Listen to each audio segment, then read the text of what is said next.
one of the things that really drew me to you, and the reason I wanted to bring you on this, because I think this podcast is because I think you could help a lot of the agencies. You have a very unique way of looking at marketing. You don't look at it the way that most people look at marketing, right? On the first ever episode of Agency Growth Engine Podcast, host Gary Bird interviews ClickUp co-founder Chris Cunningham about everything he's learned while helping build a $4 billion company from scratch. This podcast is made by marketing entrepreneurs for marketing entrepreneurs. If you love creating something out of nothing and are hopelessly addicted to growth, you're one of us. Stop by each week to hear conversations with leading marketing entrepreneurs where we drill down on things like how to start and double your business, develop systems that can scale, and why success starts with who you are as a person. And after the episode, head over to the Agency Growth Engine server on Discord to talk shop and swap stories with the rest of our community. Let's dive in.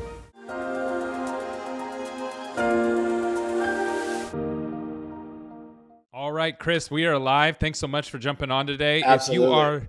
If you are listening really quickly before we dive into this, I'm really excited to have Chris, but please leave a comment below. It really helps us out. It's completely free. I know you hear that as white noise and you're not going to do it, so I'm begging you, please go do it. All right, so Chris, we shot the first one. There were some lighting issues and stuff like that, so we decided to reshoot this, but I'm going to try to take a stab at what you guys do. Now, the first time we recorded, we didn't use ClickUp, but we are now fully using ClickUp at our company now, and it's going really, really well. And this is not like a paid advertisement. Chris didn't pay to come on or anything like that. This is like we genuinely were using this before I even met Chris, and it was about a month and a half process to get onboarded and all those kind of things, and it's going really, really well. But let me take a stab from my perspective of what you guys are doing. So first of all, you guys are a $4 billion company now. A couple years ago, it was just a couple of you guys in a house cranking it out. So you went from 5 people in a house to $4 billion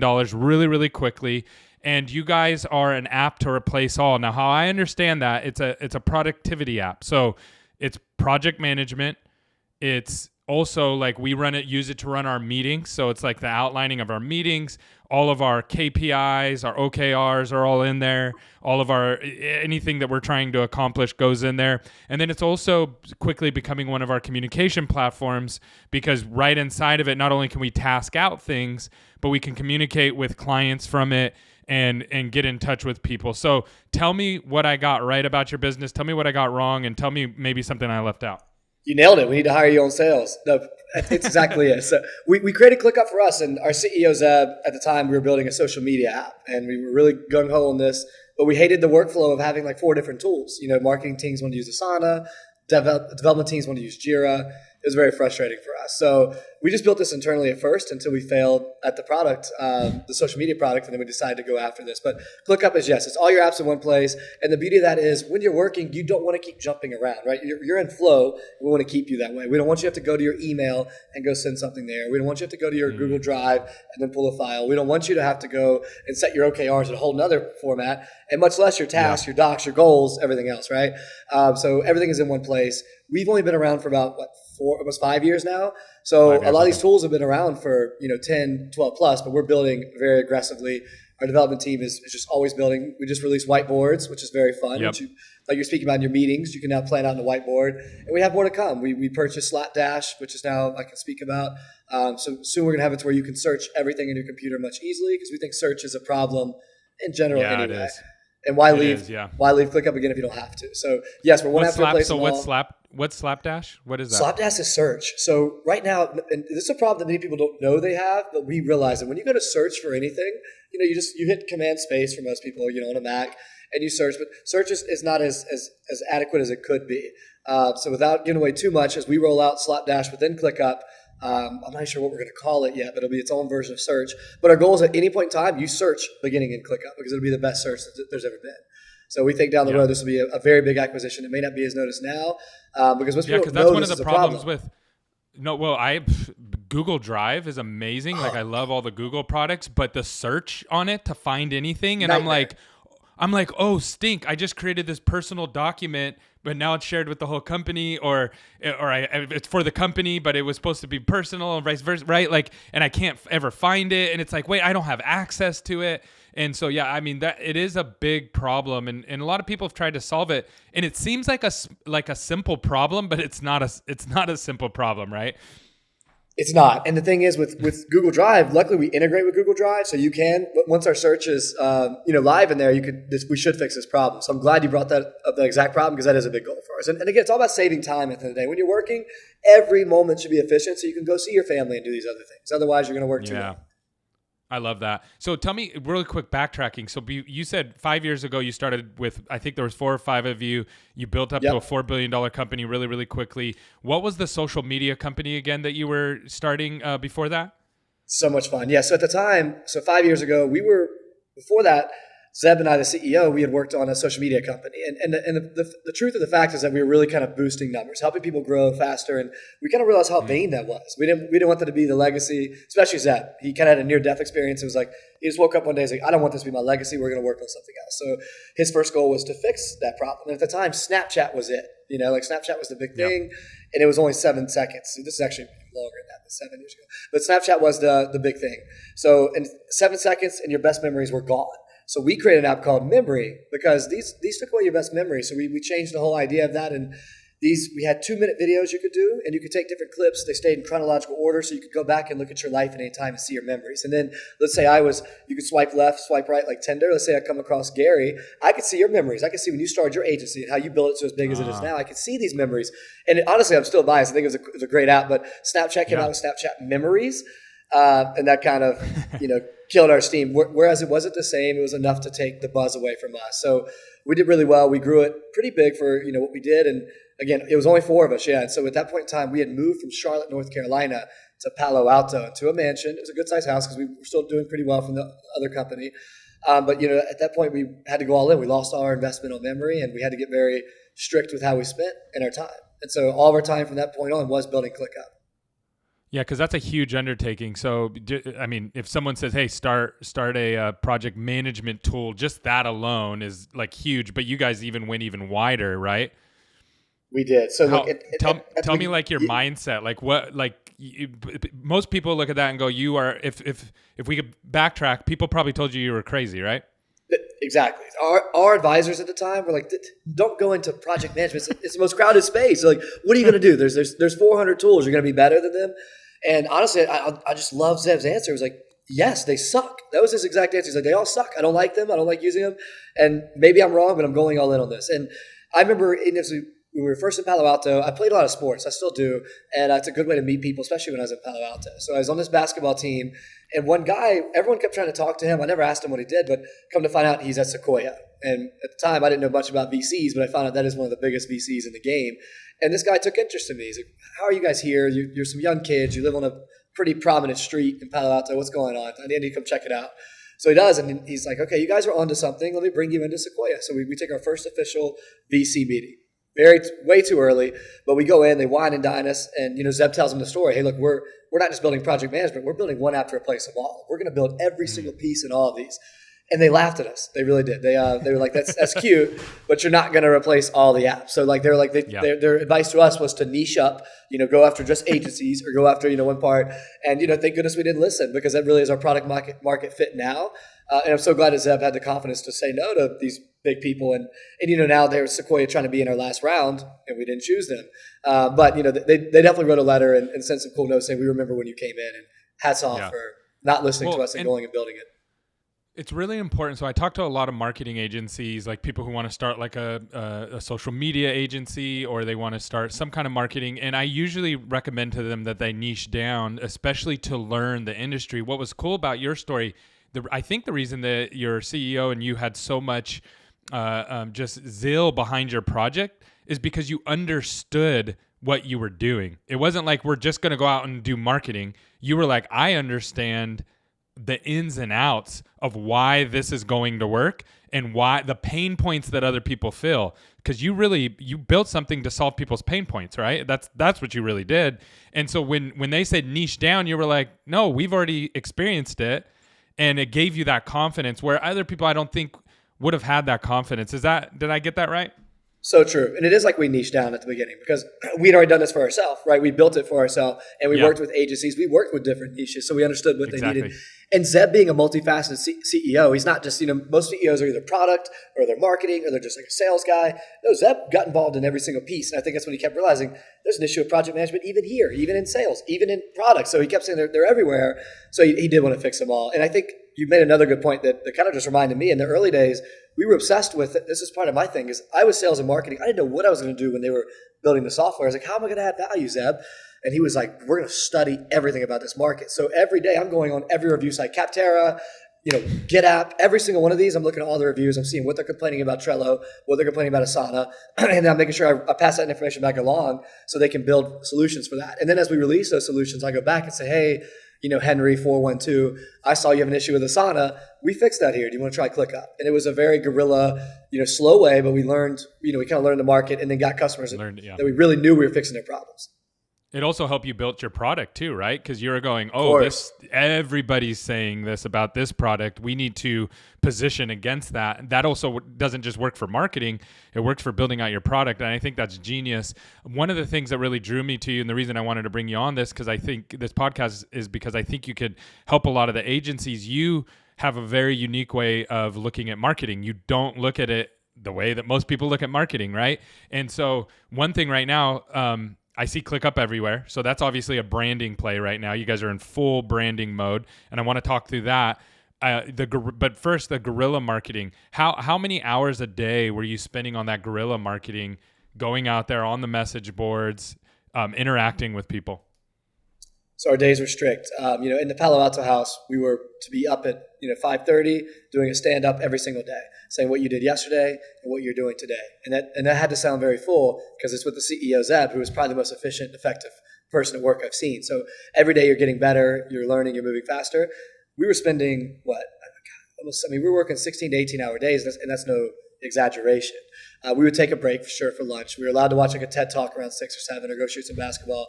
But it was really like a boot camp almost. So I would say I was spending easily sometimes 8 hours a day just on that part, depending on what the day was. Sometimes it could be 5, sometimes it could be more. It was just depending on, what part of the stage we were at. But in the early days, that was the majority of what I was doing. I was working to get us on these sites alone as well so we could start competing. But studying every single review. Later I'll get to it. One of the big plays I think we made that really set off ClickUp was paying attention to the market and seeing that another tool was going under. But we could get to that. But the amount of time we spent was insane. And the thing was, again, there's only 4 of us. So I'm the only one running that. You have Zeb running product. You had Wes running operations. And Alex Rakowski was our CTO and co-founder, also running development. So I'm the only one doing that. But I had to, again, at the end of every day, present that. And so it was perfect because I was like their liaison to what's going on in the world. They didn't have time to study it like I did, but I could give them a report and say, hey, look, I don't understand all these features, but I see people are complaining about Gantt charts not moving this way or, communicating with tasks not working this way. And then they could take that into the product. So it was a beautiful assembly line that we had. That's awesome. So you said that we had to get up at 5 and then we'd all work these days. Tell me a little bit about that structure. Was obviously you live in a house, so it's a little bit different, but how did everybody get on the same page of this is what we're doing every day and this is how long we're grinding and this is what we're aiming for? Zeb had a clear vision. Before we took equity and before we came on, he was very clear about we're going to earn this, And I'll never forget, he did tell us, hey, look, this is going to be the hardest 3 years we've ever experienced, but this will be $1 billion company. And I remember thinking, hey, look, even if it's not $1 billion, it's still pretty cool. And I'll be good with 100 million, right? yeah. I'll take 250 if we get there. But, it was worth my time invested. But he was right and beyond. And I knew we would get there. I knew we'd get big. I didn't know it would be this fast. I'd be lying to you if I said I was 100% sure of it. But I believed in him. And so he set those ground rules for us. And we all followed. And no one questioned. We did book reports every week. So every Sunday, we'd each read a book from Sunday to Sunday. And then we'd all present it. So it was like we read 4 books each week. Everything was about maximizing productivity. Now that I read that book, Atomic Habits, we were doing a lot of that. We were getting better. We were building crazy habits. Every morning I would swim. I would run. I was in the best shape of my life, honestly, too, because there wasn't much else to do. I was in Palo Alto. I wasn't going out. We were focused on this. And that was it. But now I see, I hear people talk about it, but I doubt many people are actually going to dedicate that much time and that much effort and that much obsession with the product. But I do hope they do if they really want to make it big, because it does take that. It does. It does. Yeah, that's some serious dedication. That's awesome. So let's go into some of the marketing things that you're doing now. You also said that you noticed that someone was going under and you guys were able to capitalize on that. Can you walk through that? I think this is good advice. Like I think this is one of the coolest things we did. And I'm not just saying it to brag. It's more like I think it's cool that we pulled it off, and I'd love someone else to do it in their space because it's fun. So we're paying attention again, as we always did. And at this point, mind you, we're growing a little bit. We're getting a little bigger. We have customers. We have people who love us, paying customers. I had gotten that first paying customer, which was an awesome part of the business. But now it's time to take it to the next level. And we're scouring for any way that we could grab, 500 customers all at once or whatever it may be. And this company called Productive, we find out that they're going under, and we see on their Facebook group, we kind of were infiltrating these groups, and we see that the users are like, they didn't build an export, so we're screwed when they go on. When this company ends at the end of the month, they had like 15, 20 days. We lose all of our work, and think how detrimental. Imagine if with everything you set up in ClickUp now, if a year down the road, yeah, no, it'd be crazy. It'd be crazy. So our CTO Alex, who is just an incredible guy, was like, look, I'm going to stay up all night. I'm going to build this export in time before they shut the door so we can be their savior and take all their work and put it into ClickUp. So he built an export for their app, right? So it's their app, their application, and then he built an export to save them from that platform. He built a direct export to go straight from Productive into ClickUp. So all these users, and they had a decent amount.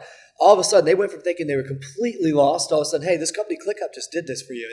And they're still raving fans today for us. And a lot of them came and joined, and so many haven't left because one, we saved them. Two, it's like they see that if we would do something like that, what else would we do for them? So it was awesome. We brought in, and that really took us to the point of where we needed to hire like 3 or 4 customer service reps, which doesn't sound like a lot, but it was a step. And then we really saw an increase in business. They told people, and then we kind of got a referral program set up. But it was a huge play, not the most. Not something so like outlandish you wouldn't think it happened, but once we did it, it was so cool, and the effects afterwards were it's like a snowball effect. It's hard to repeat, right? It's more of paying attention to the market. It's not an execution plan that we can put on our roadmap that this is going to happen in Q3. But when you see the opportunity and you have the skill set to be able to build something that quickly, because that's probably wasn't like easy for him to do. He had to go in there and figure it out. Obviously, if it was easy, the other company would have just said, "Here, we'll let you export your stuff." So that's really, really cool. So tell me, you did a Super Bowl ad recently. Walk me through that. And I think you used. Tell me about the media company that you used and what happened there.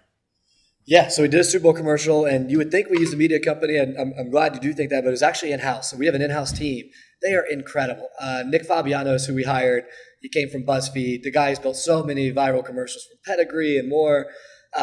Just unreal. So he and his team, Arik, Alan, Melissa, who brought them all over, our chief of creative, they nailed this. I mean, we went through so many different options, and I didn't know what all goes into a Super Bowl commercial. We've done cool videos. We've done things like that. But a Super Bowl commercial is a whole nother level. Something I had no idea. So that's what I was going to ask you was like, okay, so if you did it all in-house, even if you have great people, it's still Super Bowl, right? Like you can't just go out. It's about as big as you get from an advertising standpoint. What was your stress level at? Like where were you at involved with it? Like how were you dealing with that?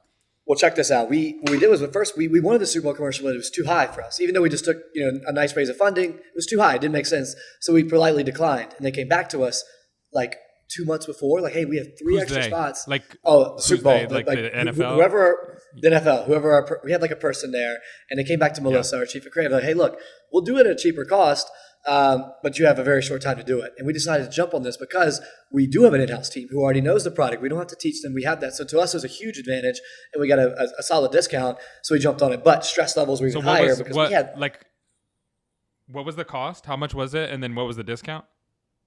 Yeah, I want to say it came down to, I think they were trying to get like $15 million at the beginning, and I think we got it for like 6.4.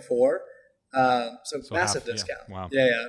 But much less time, and a lot to figure out. Most people had these massive. We actually tried to get Britney Spears. We wanted to use her because she was fresh off of her case, and we thought it'd be great, but she wasn't ready to work. So we were going after right away. That was my part. I was going after trying to get us a huge celebrity. I was getting pricing on everyone. We were going to get Danny McBride, if you're familiar, Eastbound and Down. He's really funny. We were trying to get him. We were trying to get a few others. And we ended up deciding, we saw how expensive that is. It's a whole other level. I mean, it's more than the commercial itself almost. It's another it could be $1 to $3 million depending on who you get. So we scratched that idea. We're like, let's do no one famous. Let's put more into the budget to make it cool. And we wanted to use something that we could continue to use, because if we're going to go all in the Super Bowl commercial, we don't want to die up on just one commercial, even though it is an awesome thing and a huge accomplishment. So we ended up doing, ClickUp in time. And that's when we pulled the Declaration of Independence. So the commercial was all around, John Adams and all of them. You signed the Declaration of Independence and then losing it and it being this huge disaster. But if someone's like, oh, I put it in ClickUp, because it shows the value point in ClickUp. It's funny. It was cool. It was kind of like, it wasn't too much, because we all came up with ideas. So that's kind of where I was in. I was more in the thing of coming up with ideas and actors and that part. And then we have the video team who was, for setting everything up. There's so much that goes into it, right? Sound, setting, lights, all that. So we planned it out very quick time, shot it all in a day, and then had to edit it. Would you do it again? Live. Would you guys do it again from an ROI standpoint? Like, was it worth it for even at the half off? We did what's called like a post-mortem, and we looked, and definitely, I would definitely say we do it again, but I think that we really should do something more that could drive leads like Coinbase did. Like, I mean, obviously it's easy to say that looking back, but what they did crushed, right? They were number one. And if you do something like that, that's more than ROI. Ours is definitely an ROI. We have so many customers. It's hard to directly track. Our site traffic went through the roof. That was awesome. So we know a lot of people saw us. We could gauge that. There's so many clients who have closed saying, I never heard of you until I saw your Super Bowl commercial.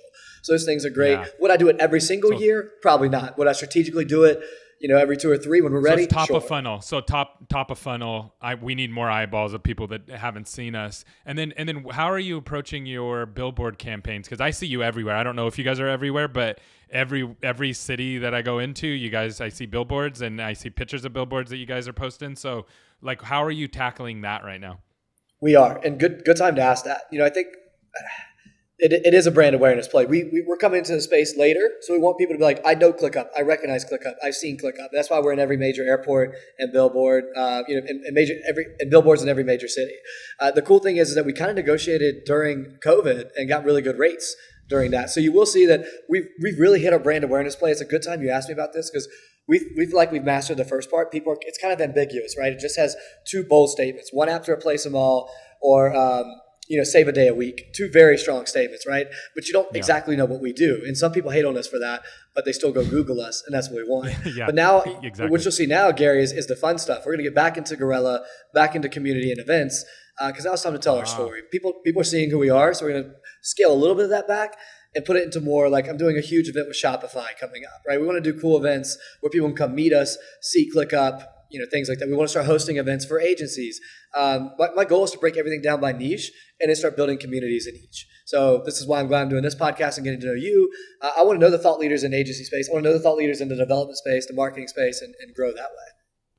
That's awesome. So are you taking that approach because I've heard a couple different theories around this, right? Number one, it's less crowded, right? So if everybody works with all, the top 10 creators, then you have to compete and pay for those top 10 creators, and it's very, very noisy.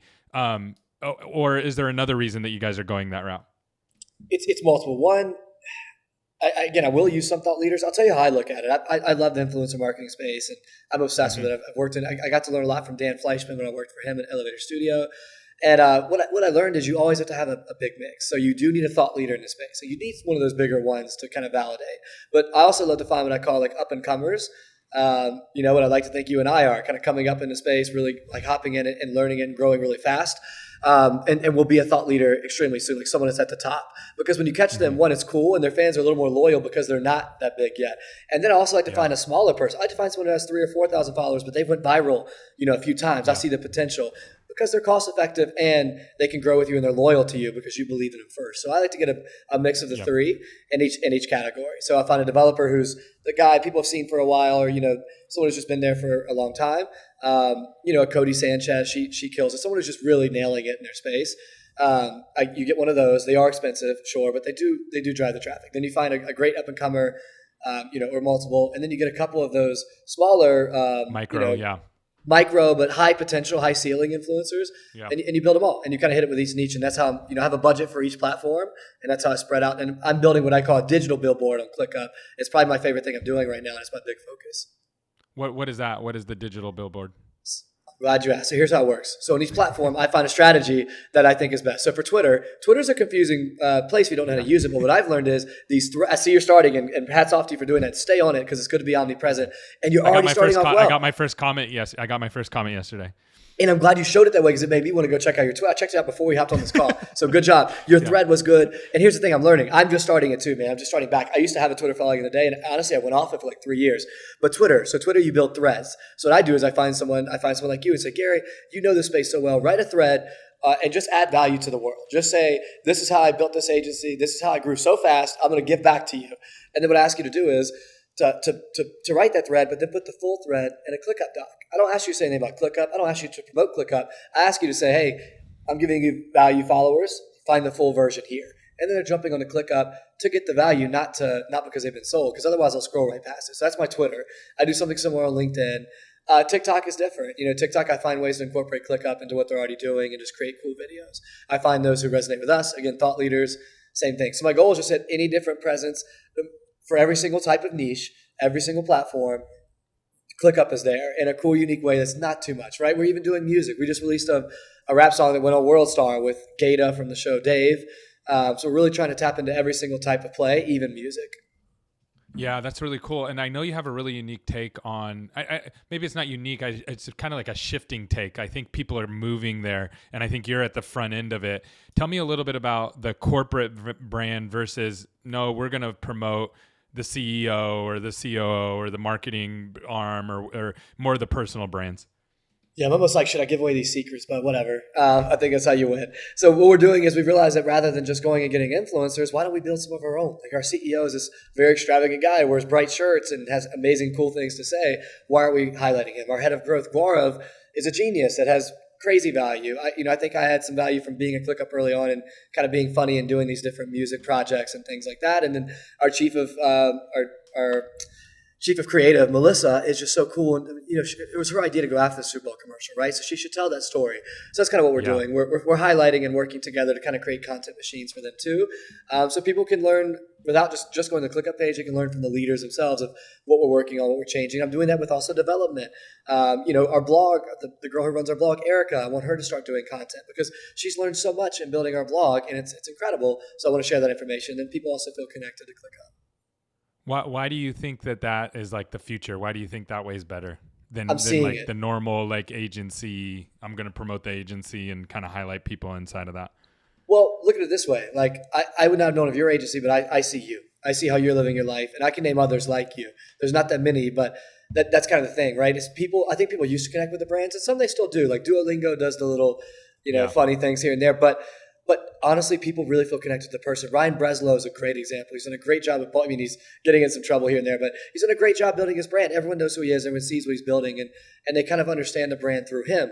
There's Jack Dorsey's things, all these different people, you start to know them. So I think that shift happened a couple of years ago, and I think people are just now accepting that rather than having to put all your eggs in the basket of growing your company page, you should grow yourself or your leaders in the page. And we're still growing ClickUp, don't get me wrong. But yeah, no, I still think there's tons of room too. Like I've talked to people on my team where I'm like, we have project managers that are amazing and that I work with, and they're like, and I'm like, hey, when you get comfortable, when you get breathing room, let's create some content. Let's have you create content about being a project manager for you. And that will feed into everything I'm doing, which feeds into everything that the agency's doing. And then like in the industry that I'm in, we have, we do dental marketing, and that's the agency that like makes money. And so we, in that space, there's group practices and there's what's called DSOs. They're dental service organizations, but they're very private and reserved. If someone said, hey, I'm the CEO of this group, here's my life, follow me around, and like day in the life of that, it would absolutely kill in the dental space because there's no access. Everything is very closed off, and it's very, just secretive. It was what it seems like. It's not. It's just people are more reserved. And so there's tons of those kind of opportunities around. I'm really excited to see that actually unfold. There is. When I was in LA, I got some free dental work because I was an influencer, and I realized that it was one of the only CEOs I've ever seen who he did put himself out there. Like he would, as you came in, he'd meet you. They'd take content of it. I mean, he had it from like with Kim Kardashian and things like that. And man, his business was booming from it. He didn't spend money anywhere else. He just brought cool people in and had them posted, and his business was through the roof. So good strategy. I hopefully use with your clients. Yeah, definitely. Those movie star dentists are very unique. Most dentists are very reserved, right? And Oh, yeah, but what majority. I'm even talking about is that there's organizations above those dental groups that actually run those, and those are Yeah. even more closed off, right? Because they're all ran by dentists for the most. There's a lot of dentists and business people. So, anyways, it's very, very interesting. Go ahead. Honestly, I barely knew about it. I barely knew until you said it today. So, I mean, they should be highlighting, and once people learn about it, who knows how much more business it would bring. Yeah, most definitely. So what are a couple lessons that you've learned along the way, or maybe mindsets for people out there that are trying to build their business? Maybe they're not aiming to be $1 billion company, but they're just really trying to grow and get started and get off the ground. What are some suggestions or mindsets that you've learned that have been helpful to you? Number one, the grow 1% every day. I think too many people try to go too far or do too much. Really, really focus on what you're working on and get a little better each day. It really does has a compound effect. Number two, I think hiring is just unreal important. And I realized that through failure. I mean, we hired some of the wrong people. Sometimes someone might come into an interview with you and we were very strict in the early days. We would make them do a project for us so much. Like, really work and almost work a day with us. But sometimes the person who's the most talented isn't always the best hire. And that was a weird thing for me to learn. It's because I'll never forget, we had two employees early on. I'll go ahead and say one of their names because she's still here with us. And it was Sophia. And Sophia at the beginning was a little slower to grasp everything, just a tiny bit. But my gosh, she was so dedicated and just so beautiful in the way she learned and stuck with it. And she's now a very high up person at ClickUp who crushed it. And the other candidate was a tiny bit ahead on the testing and the scoring, but just didn't cut it near as long and wasn't as loyal. And Sophia turned into an incredible employee. We started noticing that and emulating that. And now so many of our people we hire are from random things. Like we have someone who's a camp counselor who's turned into one of our top employees. So you just never know. So I think really focusing on hiring and learning what that is in hiring, not just where they went to school, but learning the right questions to ask. What's the hardest thing you've ever done? How do you accomplish something you don't understand at the beginning? Questions like that really matter because like how much time are these new employees going to take from your higher ups? Or are they going to learn and figure out things on their own? I think those are two huge lessons. And I think number three is if you're really starting from the beginning, it's like we said earlier in the call, you really better be obsessed. You better learn their market. You better learn the problems, like not just in a light way. You have to study it or it's just really going to be hard to win because someone else will do so and they'll move faster. Yeah, 100%. So I know you have some unique opinions on the job market, working from home, overseas. Kind of share with me how you guys think through that. Yeah. Big thing for us, I think, is one, definitely find the right employees. Working overseas, I love it. I think even since my early days when I worked at Cvent, we had an office in India. I love it, one, because you have new cultures, new people who think different ways. But number two, it's a time difference. It's so cool that I might have really want to get a project done or have something needs to move fast, but I'm about to go to sleep. It's 1 a.m. But I can hit up my team in India, and then they're just waking up. They're still up. So it's a 12-hour difference. So if it's late at night and I'm like, oh man, it's middle of the day for them. So I can hit them up and continue working. So I think that's huge. I think growing overseas is something big. That's a whole new challenge that we're learning now. We have an office in Dublin and Australia now, but there's a lot to that. You have to really tap in. And again, that's why at first we were wondering, do we really need these offices over there? And yes, you do, because one, it's like they don't respect you the same if you don't, and two, you have to have people who understand it and have lived those cultures. So I think that's big. Working async is the big thing that I think we love to talk about now, which means kind of being a little bit of in-person and remote. We go into the office on Tuesdays and Wednesdays. That's our thing. And people can come in any day they want, but that's like the days we try to get the majority of people coming in because we get a lot done. There's a lot of cool ideas, especially on the marketing side. And other teams as well. They benefit from working around people and learning. Sales floor is fun. It keeps people pushing. But we'd love the option of people to work remote too. I travel a lot, and I love that I can be here with you while I'm traveling in Arizona right now, and still hit all my meetings the rest of the day, and then still tap into a culture in a new city. I think it's perfect. So we believe in working async. It's a new thing we're pushing, and you'll see us pushing it more. Being together when you can, but still allow people to work remote too. We think it's a perfect blend of the two. Yeah, it gives you a competitive advantage for sure to be able to do that. And if someone's smaller, if you're starting out, it gives you a huge advantage if you just say, hey, you can work from anywhere because now the whole world's your talent pool. So imagine, these companies that are like, no, you have to show up here every single day. You just have it's a huge advantage of where you can recruit from, and it's really changing the dynamics. The other thing too is that we're based out of California, but we have people all over the Midwest and other parts of the country.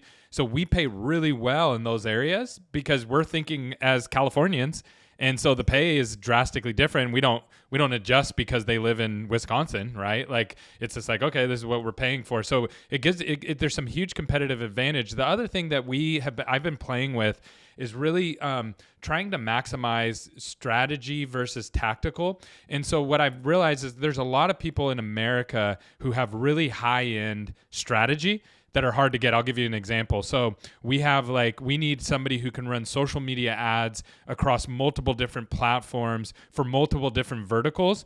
And it's very complex, right? Like you're probably not going to hire somebody for $5,000 a month as an employee to come in and do that. Most of those people work at agencies. So what we want to do is we're like, cool, we'll hire you, Mr. Agency or Mr. Freelancer, and we'll pay whatever you want, right? And then we're going to hire, so that's strategy. And then we're going to hire the tactical person, the VAs, who know how to run ads. They just don't know the high-end strategy. And we're going to put those in each of the verticals. And then we're going to have them do the hard work of placing everything and setting everything up, and then report back up to the strategist. And then we'll get the end result that we want, and we just 4X the output of that strategist. You know what I mean? I think there's a lot of opportunities with that kind of stuff.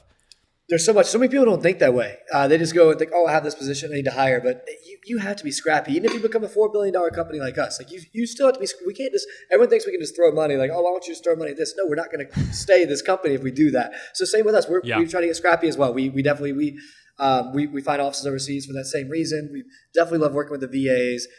I still find things for that too. Like I have a team under me, right? But if I see something that it's not worth my team doing, I can hire a VA to do that part, and my team can guide them. Always do that. That's so awesome. Anything that I forgot to ask you, or anything that you feel like would be useful for our audience? I think we nailed it. I'm glad we had round two. This is fun. I know, me too. I feel like I know more about you too, so this is fun. I think the only other part is that, I'm really seeing that building your personal brand is huge. I'm glad you and I are both doing that. I think it's going to be fun to see us grow over the next few months. I love seeing what you're doing. I'm learning from everything I watch you, and I'm excited to kind of take blends of everyone and build my own brand. It's so fun. I'm sure you're enjoying it. Like taking these little clips and talking about your day, you learn a lot about yourself, and I love it. And I hope more people do it too. Absolutely. Yeah. I'm really excited about your new format. If you don't follow Chris, he does a great job. He really has a unique perspective just from being a founder and also everything that he has going on. And watch for his new content. Right before we got on here, he said, I got a new content format that's coming out, and I'm excited to catch that. If someone wants to learn more about ClickUp, how can they connect with you there? Yeah, I'm just Chris at ClickUp.com. Very simple, CHRIS. I'm at Cunningham on Instagram and at Cunningham with 2 M's on TikTok until they help me out and give me the main Cunningham. But yeah, you can just find me by searching Cunningham. I'm very responsive. I definitely respond to all my emails too. So please hit me up. I'm serious about that. Awesome, man. I appreciate it. Thanks for coming on today. Thank you. I had a blast as always.